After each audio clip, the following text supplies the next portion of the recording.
Hi, welcome to the Rittners Floral School in Boston, Mass. I'm Dr. Steve Rittner, and it's a pleasure to welcome you into one of our classrooms today. We've got a very neat demonstration for you today. I know you're going to love it. It's a cool one, and it's an interesting one. A lot of our floral designing is a response to problems, interesting problems that come up. And here's a typical one. You get a request or you feel a need to come up with a floral piece that has kind of a seafront, beachfront, nautical kind of theme. Perhaps you're visiting friends at the beach and you'd like to bring them an arrangement that happens to be kind of with that kind of theme. Maybe you're in a situation where you're designing for a wedding or an event that happens to be occurring with a nautical kind of theme. Or perhaps you're making something for a seafood restaurant and you want to get that theme across. Well, we're going to show you a design today that's quick, easy, and fun to do that will get across that kind of theme.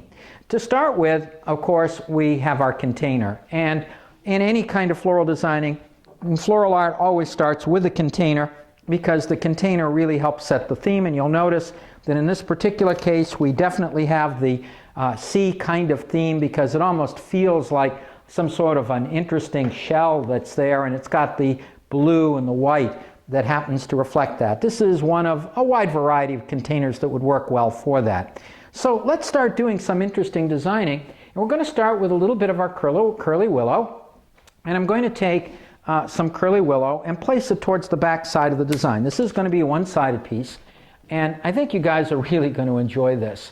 Taking some of our curly willow, and I like the curly willow because it's kind of wild looking and it kind of definitely gives a kind of undersea kind of feeling right from the get-go when we start playing with some of this stuff. So we're placing this right up towards the back of the piece. Now we're going to use some very, very neat materials today, and I think you're going to really enjoy it. One of the things that we have found is that when you're doing these kinds of things, making use of exotics, tropicals, really work very well. So we're going to play with some of the Protea from Resendiz Farm in California, and we're going to come up with a very, very interesting effect using this to create almost like an underseas kind of feeling. And so I'm taking one of the Protea, placing it up a little bit higher. I'm going to place another one of my Protea, and I'm going to place it a little bit lower here. It doesn't take much, but you can come up with some really, really cool effects to simulate almost like an underseas environment. Let's take a fairly large Protea, and I'm going to take a fairly big one, and I'm going to place it almost as a focal kind of point right here, and I'm going to just drop it right in here at the baseline. It's big, it's showy, and I can even take a few of the side, some of the side leaves and work that in as well, and I can control how these things appear by the way I place it like so. So we have something rather interesting here. Let's play with something over onto the other side, and we're also going to make use of some of these amazing Protea products. We're going to use some of our pin cushions, and we're going to place a few over here, and we're going to cluster them. So what we're really doing is almost creating the effect that almost feels like an underwater garden, but we're doing it and doing it small so that it is manageable. So we're taking a few pieces, and I'm going to continue the process of taking these and adding them over here onto this side, making almost like a little section with some of our pin cushions. You can see these materials from Resendiz really work well for this kind of novelty. It gives a really, really cool effect. Now, they also at Resendiz have some other neat things.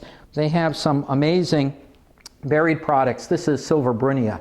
It is very, very cool. And once again, in my opinion, this stuff works very, very well to come up with an interesting effect if we're trying to come up with an undersea kind of garden.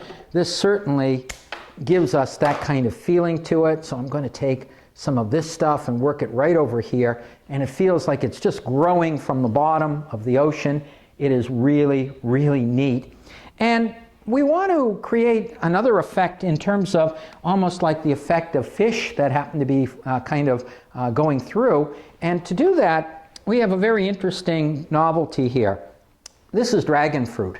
I picked this up at the local supermarket, And all I did was take a couple of dragon fruit, and I tried to be careful to pick them so that they would have things that almost feel like scales and fins and things like that. And I took a little googly eye and attached it. You can use either your glue or some florist clay to do that. And I also took a little bit of status and gave our little fish friend a little eyebrow. I stuck a couple of picks into it so that we can take this and work this into our design so it feels like our little fish friend is kind of swimming among the various kinds of vegetation that happens to be under the water. And I've got a second because we don't want our friend to be lonely. And so we're working another little fish in here using the dragon fruit. I don't know, when I was a kid, my mother told me not to play with my fruit or vegetables.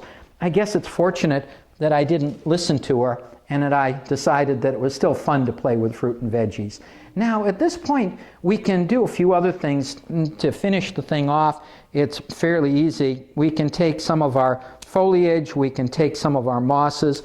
The folks at Resendiz have some pretty wild foliages available, and we could take just a few pieces of foliage and work it around. And I'm sure you, my viewer, will have all kinds of things available to you that you could use along that line. In other words, we're just taking a few pieces of our greens and working them around here, and it gives a very, very interesting effect. And we can leave the sticks show if we want, or we can cover the mechanics a little bit, and we could do it by taking a little piece of our stemming from our protea and kind of sneaking that in here. And I want to get it in just so that it just kind of covers a little bit of the stem, but without overdoing it in terms of that. Now, at that point, we're going to take a little bit of our Spanish moss. Here at Rittners Floral School, we call it Stephen hair. And we're going to take some little pieces here and there and work it in through our piece so that it kind of gives a kind of finished effect to our design. Well, my viewer, what do you think? Quick, easy, fun. And we have an amazing novelty. It makes use of protea, some of our pin cushions, some of our silver brunnea, and a couple of dragon fruit to give us a couple of fish. It's a novelty. At Rittners Floral School, we love novelties. And we also love designing that's quick, easy, and fun.